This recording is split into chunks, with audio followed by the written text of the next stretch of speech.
हमारा टॉपिक है ecology, unit 5, class 12 का यूनिट 5, ओवरऑल बायोलॉजी का यूनिट 10। तो इकोलॉजी तक हम लोग धीरे धीरे पहुंचे। इस पूरी यूनिट में हमको समझना है हमारा सराउंडिंग, हम कैसे इंटरेक्ट होते हैं हमारे सराउंडिंग के साथ, क्या क्या घटनाएं हो रही है सराउंडिंग में। इकोलॉजी बहुत बड़ा एक टॉपिक है। इसको समझने के लिए थोड़ा दिमाग हमको ज़्यादा खोल के समझने की कोशिश करना है। ये टॉपिक और चैप्टर जितने सिंपल लगते हैं, जब इनके क्वेश्चन बन के आते हैं तो क्या लिखें आंसर में, वो बहुत परेशान करता है। किस ढंग से लिखें कि हमारे नंबर ना कटें। इकोलॉजी देखिए समझना बहुत आसान है, आप इसको पढ़ के भी कर सकते हैं, लेकिन हमको किन बातों का ध्यान रखना है, कहाँ से क्वेश्चन बनते हैं, कैसे उनको लिखा जाए, कौन कौन से पॉइंट लिखना है, यही इसमें इंपॉर्टेंट है। हाँ, टोटल इस इकोलॉजी यूनिट में 4 चैप्टर हमको दिए हैं। Chapter 13 organism and population, chapter 14 ecosystem, chapter 15 biodiversity and conservation और चैप्टर 16 इन्वायरमेंटल इश्यू। सर ये तो हम भी पढ़ लेते हैं, आप इनको क्यों बता रहे हैं? मैं इसलिए बता रहा हूं कि पूरा इकोलॉजी अगर थोड़ा जानना है तो ये 4 चैप्टर पढ़ना है, लेकिन इस साल हमको केवल 2 चैप्टर पढ़ना है। पहला हमारा ऑर्गेनिज्म एंड पॉपुलेशन पढ़ना है और दूसरा हमको इकोसिस्टम पढ़ना है। हाँ, आई थिंक हमारे दो चैप्टर हैं। हम एक बार थोड़ा सिलेबस देख लें। हमारे सिलेबस में इस बार जो रिवाइज्ड सिलेबस है उसमें हमारा इकोलॉजी का कौन कौन सा चैप्टर है। अगर हम बात करते हैं इकोलॉजी में तो हमारे पास है ऑर्गेनिज्म एंड पॉपुलेशन और biodiversity and it's conservation. 2 chapter बस पढ़ना है, चैप्टर 13 और चैप्टर 15। ठीक है, तो चैप्टर 13 पढ़ना है ऑर्गेनिज्म एंड पॉपुलेशन और चैप्टर 15 पढ़ना है बायोडाइवर्सिटी एंड कंजर्वेशन। बहुत ही सिंपल दोनों चैप्टर हैं। अब चूंकि 2 चैप्टर नहीं पढ़ना है तो कुछ ना कुछ एडिशनल हमको समझना होगा, तभी पूरा कहानी इकोलॉजी का हमको समझ में आएगा। फिलहाल हम बात करते हैं चैप्टर 13 ऑर्गेनिज्म एंड पॉपुलेशन। उससे पहले ये थोड़ा देखिए, आर.डी. मिश्रा, रामदेव मिश्रा, यहां पे पूछा जाता है कि who is the father of Indian ecology. Who is the father of Indian ecology. हमारे इंडिया में इकोलॉजी के लिए बहुत बड़ा काम किया रामदेव मिश्रा जी ने, इसलिए इनको हम फादर ऑफ इंडियन इकोलॉजी के नाम से जानते हैं। ये आपको याद रखना चाहिए, बहुत बड़ा इनका रोल था इकोलॉजी में इंडिया में। ये आप थोड़ा देखिएगा, इनका नाम जरूर याद रखने की कोशिश कीजिएगा। फिर भी मैं कुछ और भी आपको समझा देता हूं। एक तो आपका हो गया the father of Indian ecology, father of Indian ecology खास तौर पे, तो इसमें आपको नाम याद रखना है श्री आर.डी. मिश्रा जी का। ठीक है, ये तो हमारे इंडिया के हैं, लेकिन आपको और भी आने वाले कॉम्पिटिटिव एग्जाम में जरूरत पड़ सकती है कि सर बाकी का ओवरऑल फादर ऑफ इकोलॉजी कौन कहलाता है, वो भी आपको थोड़ा याद रखना चाहिए। तो एक साइंटिस्ट थे, इकोलॉजिस्ट थे, Alexander von Humboldt. Alexander von Humboldt, इनको ओवरऑल कहा जाता है father of ecology. Father of ecology Alexander von Humboldt, नाम याद रखना बहुत इंपॉर्टेंट है। लेकिन अभी एक नाम और याद रखने की जरूरत पड़ने लगी है और वो है ओडम साहब। Odum, Odum. ओडम को जाना जाता है the father of modern ecology, father of modern ecology. तो ये दो नाम अगर आप और याद कर लेंगे तो आने वाले फ्यूचर के लिए आपके लिए ठीक हो जाएगा। हाँ, ओवरऑल देखा जाए तो फादर ऑफ इकोलॉजी कौन है? Alexander von Humboldt. और इंडिया के कौन है? आर.डी. मिश्रा जी, रामदेव मिश्रा। इन्होंने इकोलॉजी में बहुत अपने अपने हिसाब से काम किया है, बहुत सारे कंसेप्ट हमको बताए, इसलिए हमको ये याद रखना चाहिए, इनको रिकॉग्नाइज करना चाहिए। चलिए अब सबसे पहले हम बात करते हैं इकोलॉजी होता क्या है। सबसे पहले यूनिट को ही समझने का प्रयास करते हैं। तो मैं बात करता हूं इकोलॉजी। यहां पर इकोलॉजी जस्ट थोड़ा हैंग हो रहा है, तो मैं बात करूंगा यहां पर इकोलॉजी का मतलब क्या है। पहले तो ये समझ में आना चाहिए। इकोलॉजी का मतलब है हमको इंटरेक्शन समझना, इंटरेक्शंस को समझना। इंटरेक्शन क्या होता है? आपस में लेन देन, रिलेशन, कुछ प्रतिक्रिया एक दूसरे के साथ बहुत सारी चलती रहती है हमारे सराउंडिंग में। इकोलॉजी में हम इन्हीं इंटरेक्शंस को समझने का प्रयास करते हैं जो पाई जाती हैं एक लिविंग की किसी दूसरे लिविंग के साथ, या एक लिविंग की अपने सराउंडिंग के साथ। बहुत सारी इंटरेक्शंस प्रोसेस चलती रहती हैं और उन प्रोसेस को समझना ही इकोलॉजी है। एक लिविंग दूसरे लिविंग को कैसे इंटरेक्ट करता है।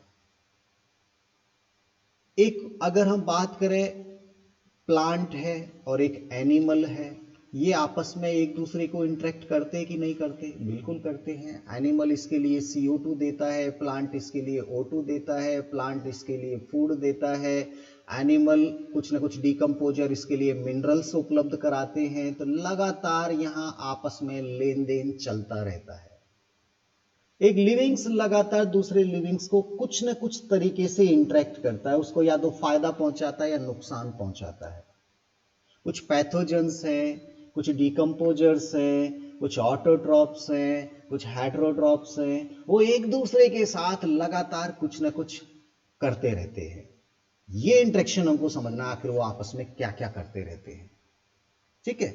दूसरा, एक लिविंग हमेशा अपने सराउंडिंग से भी इंटरेक्ट करता है। सराउंडिंग क्या है?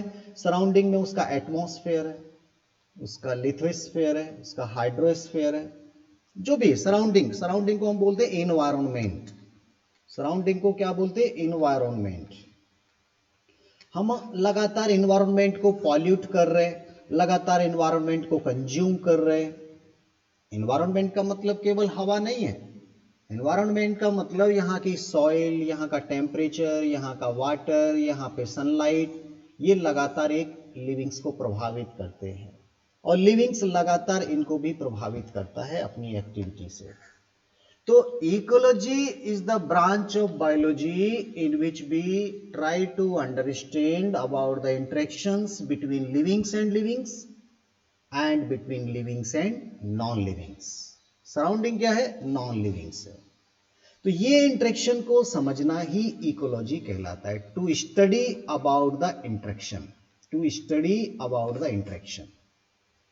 और जिस पर्टिकुलर एरिया में हम ये इंटरेक्शन को पढ़ रहे हैं, जैसे सपोज ये एरिया एक जंगल है, एक फॉरेस्ट है, या ये एक पॉन्ड है, या ये एक ग्रास लैंड है, जिस एरिया में आप इंटरेक्शन को पढ़ रहे हैं, समझ रहे हैं, उस एरिया को हम इकोसिस्टम कहते हैं।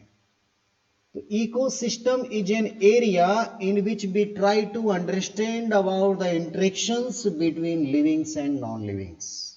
तो पहले तो ये दो कंसेप्ट क्लियर होना चाहिए। इकोलॉजी तो एक ब्रांच है जिसमें हम इंटरेक्शन को समझ रहे हैं, कैसे इंटरेक्ट हो रहे हैं आपस में।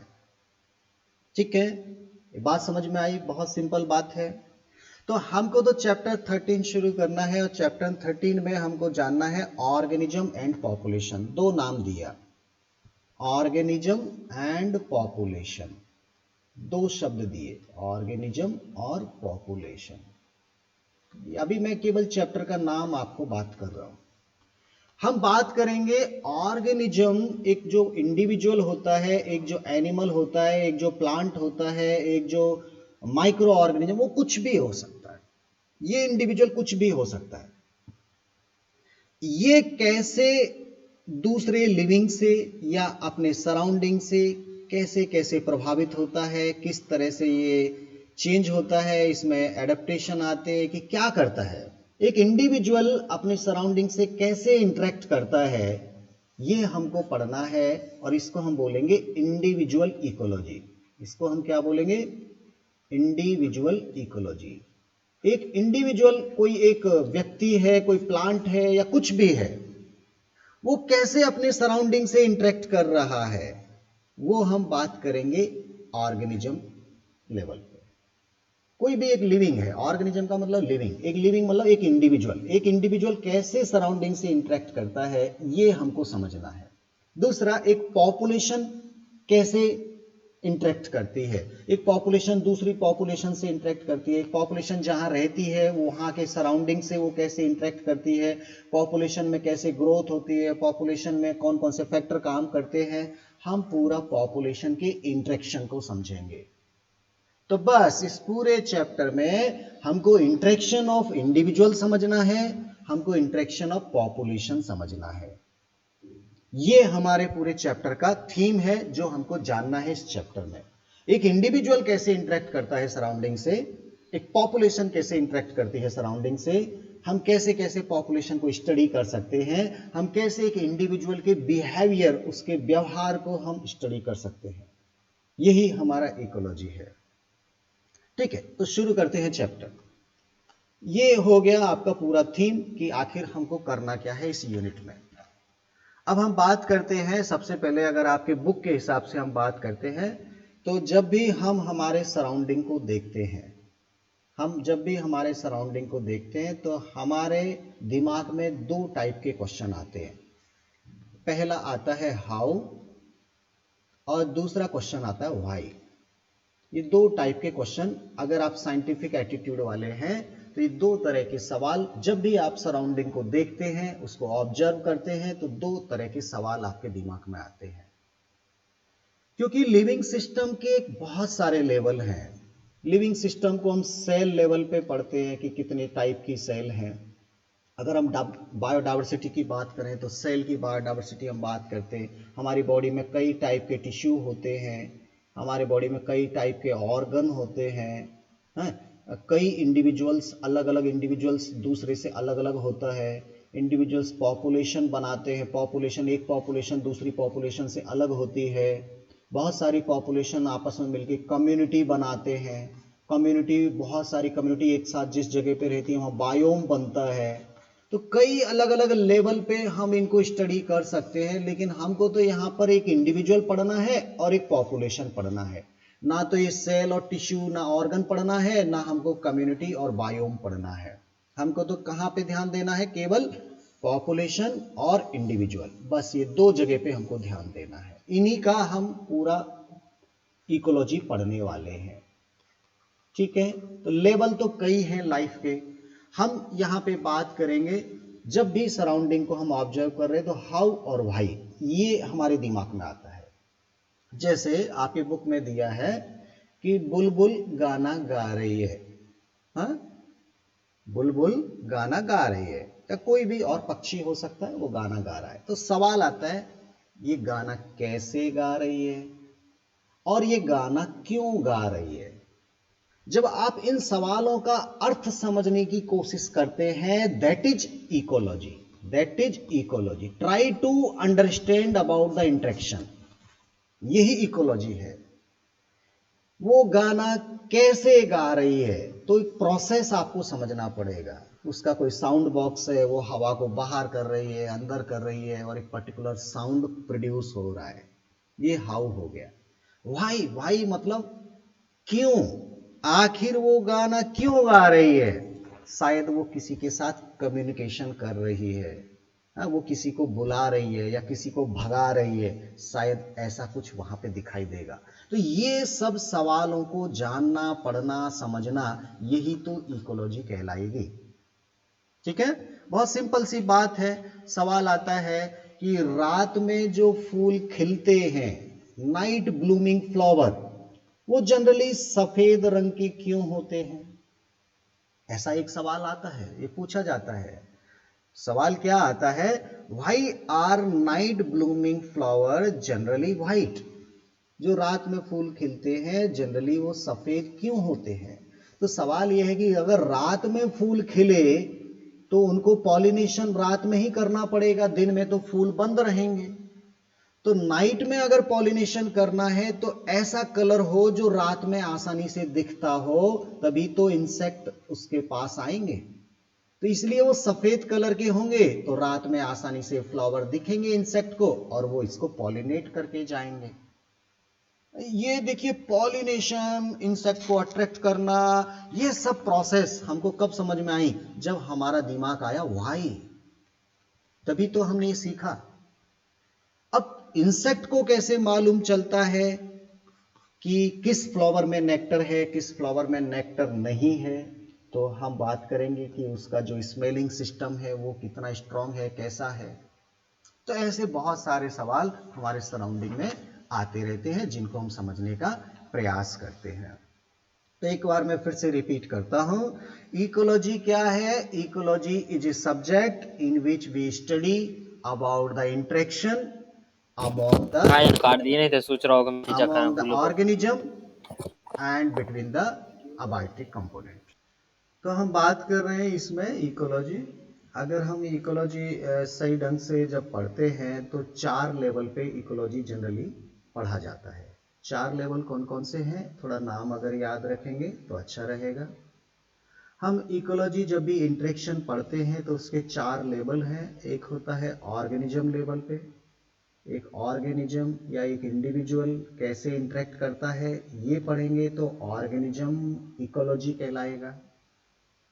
अगर ऑर्गेनिज्म आपस में बहुत सारे एक साथ इकट्ठा हैं और उसको सबको एक साथ हम पढ़ रहे हैं कि ये सभी कैसे इंटरेक्ट कर रहे हैं, तो उस ग्रुप को, ऑर्गेनिज्म के ग्रुप को हम बोलते हैं पॉपुलेशन।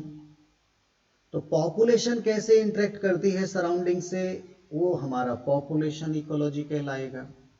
एक पॉपुलेशन में सेम टाइप ऑफ ऑर्गेनिज्म पाए जाते हैं, लेकिन एक एरिया में अलग अलग टाइप की पॉपुलेशन पाई जाती है, और ग्रुप ऑफ पॉपुलेशन जो एक पर्टिकुलर एरिया में होता है उसको हम बोलते हैं कम्युनिटी। इसको क्या बोलते हैं? कम्युनिटी। तो कम्युनिटी लेवल पे भी इकोलॉजी पढ़ा जाता है। जैसे मान लीजिए हम जहाँ रहते हैं वहाँ कुछ एनिमल भी रहते हैं, कुछ प्लांट भी रहते हैं, कुछ ह्यूमन बींग्स भी रहते हैं। तो वो अलग अलग टाइप की पॉपुलेशन जब एक ही जगह रहती है तो उसको हम कम्युनिटी बोलते हैं। ठीक है ना, सिंपल सी बात है। और जब बहुत सारी कम्युनिटी एक बड़े ग्रुप में, बड़े एरिया में रहती हैं तो उसको हम बोलते हैं बायोम। एक थोड़ा बड़ा शब्द हो गया बायोम। बायोम्स में क्या है, बहुत सारी कम्युनिटी हैं जो आपस में एक साथ पाई जाती हैं। इसका एरिया बहुत बड़ा होता है बायोम का। जैसे हम बात करते हैं बायोम की तो बहुत सारे बायोम हैं। जैसे आप डेजर्ट की बात कर दो तो एक अलग ही टाइप का बायोम है। आप रेन फॉरेस्ट की बात करो तो एक अलग टाइप का बायोम है। आप टुंड्रा एरिया की बात करो, जैसे पोलर एरिया में मिलता है, तो टुंड्रा एक अलग टाइप का बायोम है। तो बायोम एक लार्ज एरिया है जहां पर क्लाइमेटिक कंडीशन लगभग एक जैसी बनी रहती है साल भर। हाँ, वहां की क्लाइमेटिक कंडीशन जब एक जैसी बनी रहती है तो उस एरिया को हम बायोम कह देते हैं।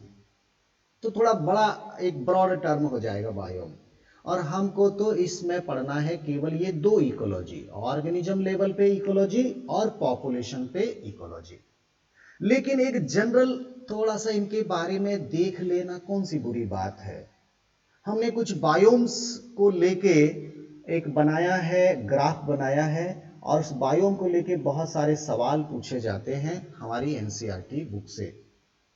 तो वो ग्राफ देखना बहुत जरूरी है और उसमें किस टाइप के सवाल आते हैं वो भी जानना जरूरी है। थोड़ा समझिए, यहाँ पे हम ऑर्गेनिज्म एंड इट्स एनवायरनमेंट जब शुरू करेंगे तो यहाँ पे कुछ बायोम्स बनाए गए हैं, कुछ अलग अलग एरिया बनाए गए हैं और उसमें कितने इंडिविजुअल उस एरिया में पाए जाते हैं वहाँ के बारे में है। और ये बायोम अलग अलग क्यों हैं? क्योंकि वहाँ की क्लाइमेटिक कंडीशन अलग अलग है। ये ग्राफ अभी तक बहुत बार पूछा गया है, इसमें से सवाल बहुत पूछे जाते हैं, इसलिए इसको थोड़ा समझना है। देखिए कुछ बायोम्स के नाम लिखे हैं, जैसे desert, grassland, tropical forest, temperate forest, conifer forest, arctic and alpine tundra. ये नाम लगभग आपने थोड़ा सा पढ़ रखा है, समझ रखा है। क्या होता है डेजर्ट? मतलब जहाँ बहुत ज़्यादा गर्मी रहेगी, धूल उड़ती है, पानी नहीं होता, उसी को तो डेजर्ट बोलते हैं। ग्रासलैंड, जहाँ बड़े बड़े घास के मैदान हैं तो वहाँ पे पानी भी होगा, वहाँ पे ज़्यादा टेम्परेचर भी नहीं होगा। हाँ? ट्रॉपिकल फॉरेस्ट, ये ऐसे फॉरेस्ट हैं जहाँ लगभग बहुत ज़्यादा टेम्परेचर बना रहता है, लेकिन वहाँ बरसात भी बहुत ज़्यादा होती है। इक्वेटर पे, हमारी अर्थ का जो इक्वेटर होता है, वहाँ हमेशा हाई टेम्परेचर भी रहता है और बरसात भी बहुत होती है। टेम्परेट, ना तो ज़्यादा ना कम, ये टेम्परेट एरिया होता है। कॉनिफर, यहाँ थोड़ा सा बरसात तो होती है लेकिन टेम्परेचर कम होता है, यहाँ स्नोफॉल वगैरह बहुत होता है इस एरिया में। हिमालय के आसपास जो हमारा एरिया है वो कॉनिफर में आता है। और ये आर्कटिक और अल्पाइन ऐसे हैं जहाँ हमेशा बर्फ जमी रहती है, ये वो एरिया है। तो सबसे पहले तो ये ग्राफ बन के आएगा और इनका नाम आपसे छुपा देगा। ये ट्रॉपिकल, टेम्परेट, कॉनिफर, ये नाम छुपा देगा। यहाँ लिखेगा ABC, आइडेंटिफाई करो, इनके नाम लिखो क्या क्या है। एक तो ये इस टाइप का सवाल आता है। दूसरा एक पूछता है कि ट्रॉपिकल फॉरेस्ट में प्रेसिपिटेशन की रेंज क्या है, मतलब यहाँ बरसात कितनी होती है। प्रेसिपिटेशन मतलब बरसात, पानी का गिरना, वो कितना होता है। तो आप इस यहां से शुरू हो रहा है और यहां तक जा रहा है। देखिए नीचे बरसात दिया हुआ है, रेन, प्रेसिपिटेशन दिया है, और इधर टेम्परेचर दिया है। तो इस एरिया की बात करें ट्रॉपिकल की, तो देखिए यहां से अगर हम थोड़ा सा ग्राफ पे जाएंगे तो लगभग 150 से लेकर 425 तक यहां रेन पाई जाती है। एक आइडिया मैंने बताया, 150 सेंटीमीटर से लेकर 430 तक, कुछ भी 30, 25 कुछ भी बोलिए, इतनी बरसात जिसमें होगी वो इलाका आपका क्या रहेगा? ट्रॉपिकल फॉरेस्ट रहेगा। सबसे ज्यादा बरसात कहां होती है? आंसर आएगा ट्रॉपिकल फॉरेस्ट। यहां का टेम्परेचर लगभग कितना रहता है इसकी बात करें तो यहां आएगा 25 और यहां पर आएगा लगभग 20, मतलब 20 से 25 डिग्री सेल्सियस टेम्परेचर यहां हमेशा बना रहता है ट्रॉपिकल फॉरेस्ट का। सबसे ज्यादा इंडिविजुअल किस एरिया में पाए जाते हैं? तो आंसर आएगा टेम्परेट फॉरेस्ट। ना तो यहाँ बहुत ज्यादा गर्मी होती है ना बहुत ज्यादा सर्दी होती है। देखिए गर्मियों में गर्मी जाएगी लगभग इतना 25 मान लो या 22 मान लो, और लोएस्ट कितना जाएगा? लोएस्ट जाएगा आपका 10 डिग्री सेल्सियस। यहाँ बरसात कितनी होती है? 50 से लेकर, और देखिए यहाँ जाइए 220 मान लो, 220 सेंटीमीटर तक यहाँ बरसात होती है। तो यहाँ बरसात भी ठीक है, टेम्परेचर भी ठीक है, बढ़िया जगह है, इसलिए यहाँ सबसे ज्यादा पॉपुलेशन पाई जाती है, इंडिविजुअल बहुत पाए जाते हैं। हाँ? अब अल्पाइन और आर्कटिक की बात करो तो देखो टेम्परेचर -10, -12 और 0 डिग्री यहाँ टेम्परेचर बना रहता है। 0 से -10 तक ये एरिया है। यहाँ हमेशा बर्फबारी होती है, स्नोफॉल होता है, और स्नोफॉल भी कम ही है, ज्यादा नहीं है। वो 20 से लेकर और 125 इतना यहाँ पर स्नोफॉल होता है, बरसात होती है। डेजर्ट की देखो तो बरसात बहुत कम है, बिलो 50 बरसात है। और टेम्परेचर की बात करें तो 5 डिग्री से लेके इधर देखिए बहुत हो गया 25-30 तक हो गया, मतलब पानी की बहुत कमी है। तो ये अलग अलग टाइप के बायोम्स हमारी अर्थ पर मौजूद है, और हर बायोम को अलग बनाने के लिए जिम्मेदार है प्रेसिपिटेशन या एवेबिलिटी ऑफ वाटर, और दूसरा जो फैक्टर है वो है टेम्परेचर, कि वहां टेम्परेचर कितना रहता है। एनुअल, पूरा साल भर का एक एवरेज हम बात करते हैं। तो ये जो दो क्लाइमेटिक फैक्टर हैं, टेम्परेचर और प्रेसिपिटेशन, इन्हीं के कारण अलग अलग टाइप के बायोम हमारी अर्थ पर पाए जाते हैं। तो बहुत सारे क्वेश्चन यहाँ से फ्रेम हो सकते हैं, आपसे डायरेक्ट नाम पूछा जा सकता है, सबसे बड़ा कौन है, सबसे हाई टेम्परेचर कहाँ होता है, हाँ, और कहाँ हमेशा बर्फ पाई जाती है, इस तरह का, कहाँ हमेशा एक ही जैसा टेम्परेचर मेंटेन रहेगा, लगभग एक जैसा टेम्परेचर मेंटेन रहेगा आपका ट्रॉपिकल फॉरेस्ट में। हालांकि यहाँ रेन बहुत ज़्यादा होती है इसलिए घने जंगल पाए जाते हैं। हमारा ट्रॉपिकल एरिया में इक्वेटर के आसपास का जो एरिया है वो ट्रॉपिकल एरिया कहलाता है, और टेम्परेट जो पोल और ट्रॉपिकल के बीच में है, पोलर एरिया ट्रॉपिकल के बीच का जो एरिया है वो टेम्परेट फॉरेस्ट वहां पाए जाते हैं। तो ओवरऑल कोई भी एक ऑर्गेनिज्म है वो अपने सराउंडिंग से इंटरेक्ट करेगा। अब एक ऑर्गेनिज्म वो जिस टाइप का इंडिविजुअल है वो एक पर्टिकुलर हैबिटेट में ही पाया जाएगा। हाँ, अब हम क्या बात करेंगे, अब हम बात करेंगे इंडिविजुअल इकोलॉजी की। हाँ, तो एक इंडिविजुअल इकोलॉजी अब हम शुरू कर रहे हैं। इंडिविजुअल इकोलॉजी, एक सिंगल कोई भी इंडिविजुअल है, अब वो इंडिविजुअल प्लांट हो सकता है, वो इंडिविजुअल एक इंसेक्ट हो सकता है, वो इंडिविजुअल एक ह्यूमन बीइंग्स हो सकता है, कुछ भी हो सकता है।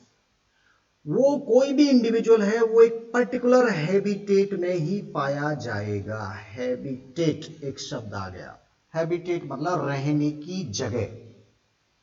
एक किसी भी इंडिविजुअल का हैबिटेट वो हो सकता है, वो जगह हो सकती है जहां पर वो मैक्सिमम रिप्रोड्यूस कर सकता है, मैक्सिमम रिप्रोड्यूस कर सकता है, और वहां मैक्सिमम फिट रहता है, ऑप्टिमल कंडीशन उसके लिए रहती है, वही जगह उसके लिए हैबिटेट कहलाएगा। जैसे ह्यूमन बीइंग्स के लिए एक हैबिटेट जो भी होगा वो ना तो ज्यादा गर्म होगा ना ज्यादा ठंडा होगा, ना वहां ज्यादा बरसात होगी ना वहां कम बरसात होगी, एक ऑप्टिमल। साइबेरियन क्रेन है तो उनका हैबिटेट एक्चुअली वो ठंडे एरिया में पाई जाती है, तो वो पोलर एरिया में मिलेंगी, उधर रसिया में, रसिया। जब वहां ज्यादा सर्दी पड़ती है तो माइग्रेट होके हमारे केवलादेव नेशनल पार्क भरतपुर में आती हैं माइग्रेटरी बर्ड्स। तो हैबिटेट को अकॉर्डिंग टू सिचुएशन चेंज भी करते रहते हैं। जहां पर क्लाइमेटिक कंडीशन अब अनफेवरेबल होने लगती है तो वहां से भाग के उस जगह पे जाना शुरू करते हैं जहां फेवरेबल कंडीशन होती है। हाँ, तो ये हैबिटेट उस जगह को बोलेंगे जहां एक इंडिविजुअल मैक्सिमम फिट रहता हो, मैक्सिमम रिप्रोड्यूस करके अपनी पॉपुलेशन बढ़ाता हो, वो जगह उसका हैबिटेट कहलाएगा। तो एक इंडिविजुअल लगातार हैबिटेट के अकॉर्डिंग इंटरेक्शन करेगा। अगर हैबिटेट में कुछ भी परिवर्तन आएगा तो इंडिविजुअल प्रभावित होगा। एक जो हमने देखा था थर्मस एक्विटिकस बैक्टीरिया, वो तो 100 डिग्री सेल्सियस के टेम्परेचर में ही उसका हैबिटेट है, और एक नॉर्मल बैक्टीरिया वो हमारा 25 डिग्री सेल्सियस पे रहता है। तो ये थर्मस एक्विटिकस का हैबिटेट है, ये नॉर्मल बैक्टीरिया का हैबिटेट है, अलग अलग होता है। पोलर बियर की बात करते हैं तो वो ठंडी जगह पे पाए जाते हैं। अगर मैंगो ट्री की बात करेंगे तो वो इक्वेटर के आसपास इलाके में पाए जाएंगे। कभी भी ऐसा नहीं है कि ठंडी जगह का इंडिविजुअल गर्म जगह पे आराम से सरवाइव करता हो, या गर्म जगह का इंडिविजुअल ठंडी जगह पे आराम से सरवाइव करता हो, ऐसा देखने को नहीं मिलता। क्यों? क्योंकि एक इंडिविजुअल ने जब इवोल्यूशन कर रहा था तो इवोल्यूशन के दौरान एक पर्टिकुलर क्लाइमेटिक कंडीशन, एक पर्टिकुलर हैबिटेट में ही अपने आप को फिट किया है, और वो वहीं पर आराम से सरवाइव कर सकता है क्योंकि उसका एडेप्टेशन उसी ढंग से है। अगर उसको इधर उधर चेंज करेंगे तो वो प्रभावित होता है और वहां वो फिट नहीं हो पाएगा।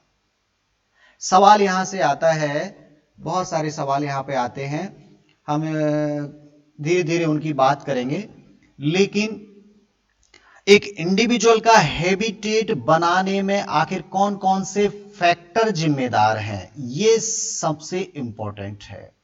किसी भी इंडिविजुअल का जो रहने की जगह है, वो हैबिटेट आखिर कौन कौन से फैक्टर मिलकर बनाते हैं।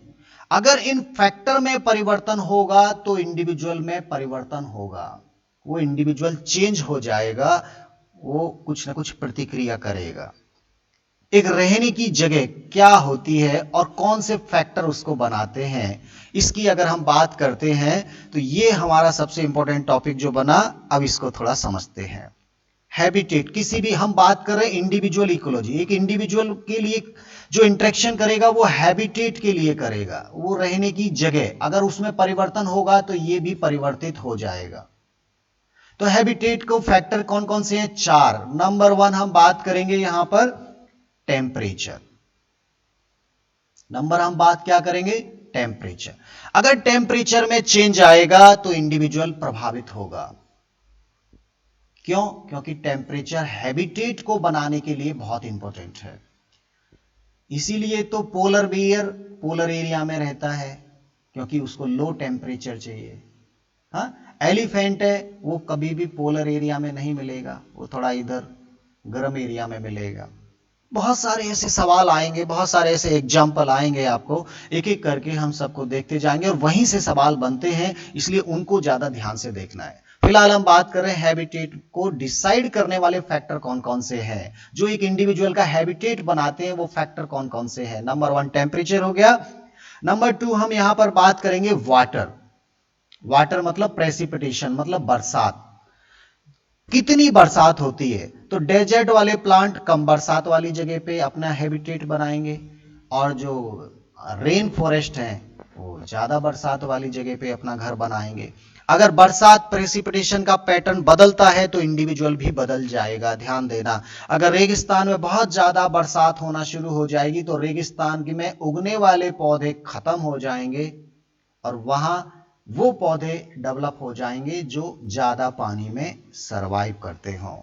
तो ये अगर इनमें चेंज होगा तो इंडिविजुअल लगातार इंटरेक्ट करेगा इन चेंजेज के अकॉर्डिंग और अपने आप को बैलेंस करने की कोशिश भी करेगा कि वो अपना आप को सरवाइव कर पाए। नंबर तीसरा जो फैक्टर हम बात करने वाले हैं वो फैक्टर होगा लाइट। लाइट बहुत इंपॉर्टेंट फैक्टर है, हालांकि लाइट और टेम्परेचर लगभग एक दूसरे से जुड़े हुए हैं। क्यों? क्योंकि किसी भी हैबिटेट में ultimate source of temperature and light is the sun. ज्यादातर यही देखने को मिलता है।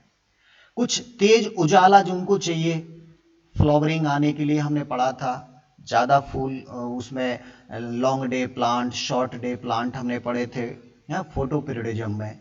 तो प्लांट जब चेंज हो जाएंगे तो एनिमल भी उसके ऊपर जो डिपेंड है वो भी चेंज हो जाते हैं। लाइट कितनी देर तक होना है, कितनी इंटेंसिटी की लाइट होना है, उससे हमारा हैबिटेट डिसाइड होता है।